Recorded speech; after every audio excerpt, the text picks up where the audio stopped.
बिस्मिल्लाहिर्रहमानिर्रहीम। अस्सलाम वालेकुम। आज बहुत अफसोस का दिन है क्योंकि पाकिस्तान फिर भारत के जाल में फंस गया है।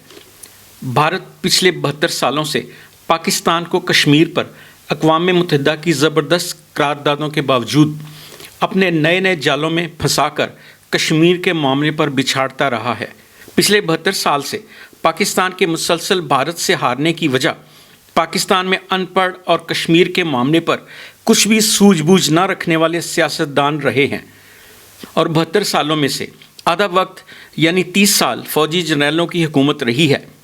सियासतदानों के मुकाबले में फ़ौजी जर्नैल बहुत पढ़े लिखे होते हैं और कश्मीर पर बेहद सूझबूझ और इल्म रखते हैं, मगर वो भी भारत के सामने कश्मीर के मामले पर मात खाते आए हैं, जिसकी वजह यह है कि फ़ौजी जर्नैल सिविल हुकूमत पर शब खून मारने के बाद हाई मॉरल ग्राउंड्स खो देते हैं और अंदरूनी खलफशार और सियासतदानों को अपने साथ मिलाकर अपनी हुकूमत का तूल देने के चक्कर में पड़े रहते हैं और उनका मुकाबला हिंदुस्तानी शातिर और चलाक सियासतदानों के साथ होता है जो उनको मात पर मात देते रहते हैं।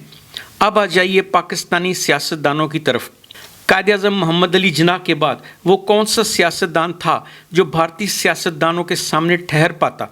क्या बेनज़ीर भुट्टो ठहरती जिसने राजीव गांधी के दौरे पाकिस्तान के दौरान इस्लामाबाद में फैज़ाबाद के चौक से गौरी मिसाइल का मॉडल हटवा दिया था कि कहीं ये मिसाइल देखकर राजीव गांधी नाराज़ ना हो जाए?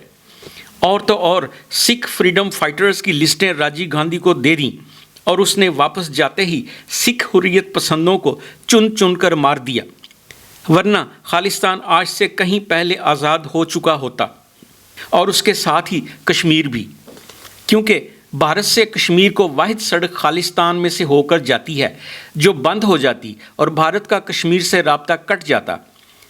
क्या नवाज शरीफ भारतीय सियासतदानों का मुकाबला कर सकते थे जिन्होंने कभी कश्मीर का नाम ना लिया और ना ही कभी पाकिस्तानी फ़ौज के गिरफ्तार किए गए भारतीय जासूस दहशतगर्द कुलभूषण यादव का नाम लिया? क्या पीपल्स पार्टी के यूसुफ रज़ा गिलानी भारतीय सियासतदानों का मुकाबला करते जिन्होंने तुर्क सदर की बेगम साहिबा का हार अपनी बेगम साहिबा को तोहफे में दे दिया था? क्या आसिफ अली जरदारी भारतीय सियासतदानों का मुकाबला करते जो जाली बैंक अकाउंट खोलने और उनमें अरबों रुपए जमा करवाते रहते थे और इसी काम से उनको फुर्सत नहीं थी?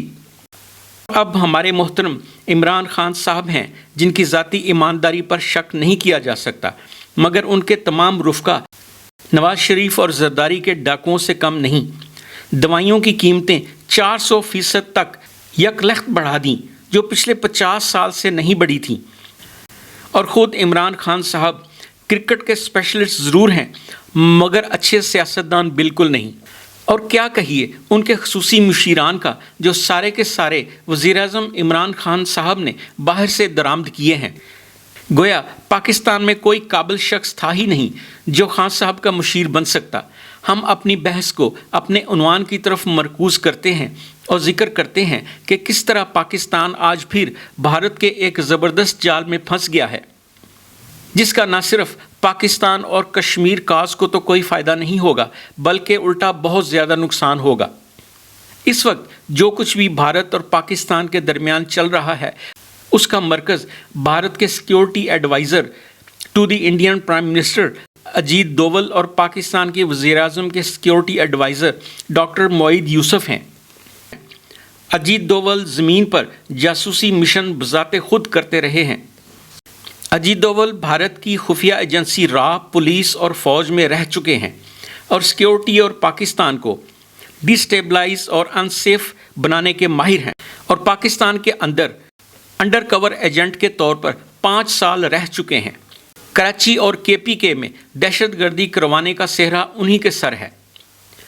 कुलभूषण यादव उन्हीं का एजेंट था जिसने सूबा बलूचिस्तान और कराची में दहशतगर्दी का नेटवर्क बना रखा था जिसे पाक फ़ौज ने रंगे हाथों दबोच लिया था। गर्ज ये है कि अजीत डोवल भारत का टॉप दहशतगर्दी और तखरीबकारी का माहिर है। दूसरी जानब हमारे वज़ीर-ए-आज़म इमरान खान साहब के security adviser doctor Moeed Yusuf हैं जो कि एक अमरीकी स्कॉलर हैं और उनका कैरियर अमेरिका में बोस्टन यूनिवर्सिटी और हार्वर्ड यूनिवर्सिटी में तदरीस का है। तदरीसी कैरियर और प्रैक्टिकल कैरियर में बड़ा फ़र्क है। جیسے پولیٹیکل سائنس کا ایک پروفیسر اچھا استاد تو ہو سکتا ہے مگر اچھا سیاستدان نہیں ہو سکتا۔ ڈاکٹر معید یوسف کا تجربہ امریکہ میں رہ کر تدریسی شعبے کا ہے اور وہ پریکٹیکل زمینی تجربہ نہیں رکھتے، جس کا ثبوت ہم آپ کے سامنے پیش کریں گے۔ حال ہی میں پاکستان اور بھارت میں جو خفیہ بیک چینل ڈپلومیسی شروع ہوئی ہے، اس کی نہ تو کوئی ضرورت تھی اور نہ ہی کوئی فائدہ پاکستان کو ہونے والا ہے، بلکہ ہمیشہ کی طرح فائدہ صرف بھارت کو ہی ہوگا۔ بھارتی اخبار ہندو نے دعویٰ کیا ہے کہ بھارتی وزیر اعظم کے national security adviser Ajit Doval اور پاکستانی وزیر اعظم عمران خان صاحب کے national security adviser doctor Moeed Yusuf کی ملاقات ہوئی ہے، جس میں کشمیر میں روزمرہ ہونے والی سیز فائر لائن پر فائرنگ اور بمباری کو روکنے کے متعلق لائحہ عمل بنانے پر بات ہوئی ہے، تاکہ دونوں ممالک سیز فائر معاہدے کی پاسداری کریں اور دونوں جانب جانی نقصان کو روکا جا سکے۔ ڈاکٹر معید یوسف نے تو پاکستانی صحافی رؤف کلاسرا صاحب کو ٹیلی فون پر ایسی ملاقات کرنے سے انکار کر دیا ہے، مگر جلد یا بدیر یہ عقدہ بھی کھل جائے گا۔ ویسے بھی یہ بات اڑتی پھرتی ہے کہ اجیت ڈوول اور ڈاکٹر معید یوسف کی ملاقات کولمبو میں ہوئی ہے۔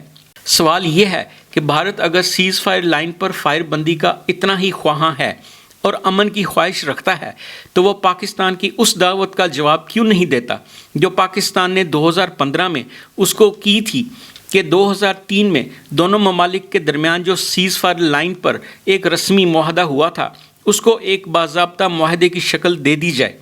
اب اگر یہ دعوت بھارت کی طرف سے آئی ہے تو پاکستان لپک کر بھارت کی طرف بھاگا ہے، خفیہ بیک ڈور ڈپلومیسی کے ساتھ، اور وہ بھی اگر مان لیا جائے کہ اس وقت بھارت کے ساتھ بیک ڈور ڈپلومیسی کے نتیجے میں سیز فائر کا معاہدہ ہو جائے گا تو صرف وہ 2-3 مہینوں کے لیے ہی ہوگا، اور پھر اس معاہدے کو بھارت ہی توڑے گا اور بین الاقوامی میڈیا میں پاکستان پر الزام تراشی کرے گا اور پاکستان ہی کو بدنام کرے گا کہ اس نے سیز فائر لائن پر فائرنگ کر کے معاہدہ توڑ دیا ہے۔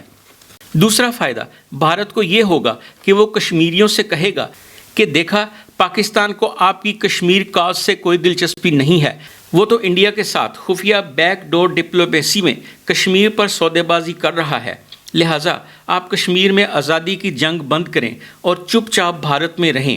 اس طرح بھارت کشمیریوں کو پاکستان سے متنفر کرے گا، جس کا نقصان پاکستان کو ہی ہوگا۔